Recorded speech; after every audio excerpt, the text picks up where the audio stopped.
Long march روکنے کی تیاریاں مکمل، موٹر وے لیلا انٹرچینج کو کنٹینرز لگا کر بند کر دیا گیا۔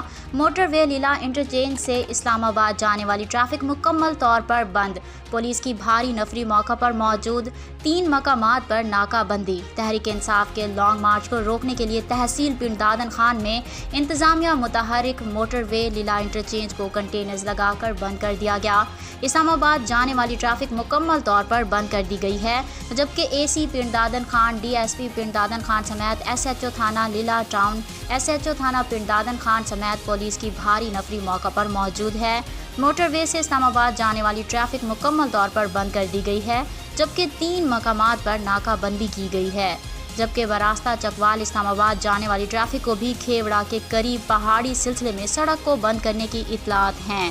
دوسری طرف کارکنوں کو گرفتار کرنے کا سلسلہ بھی جاری ہے۔ گزشتہ شب 5 کارکنوں کو گرفتار کر کے گجرات جیل منتقل کر دیا گیا ہے۔ سید عمر عباس شاہ، ایس ایم نیوز، جہلم۔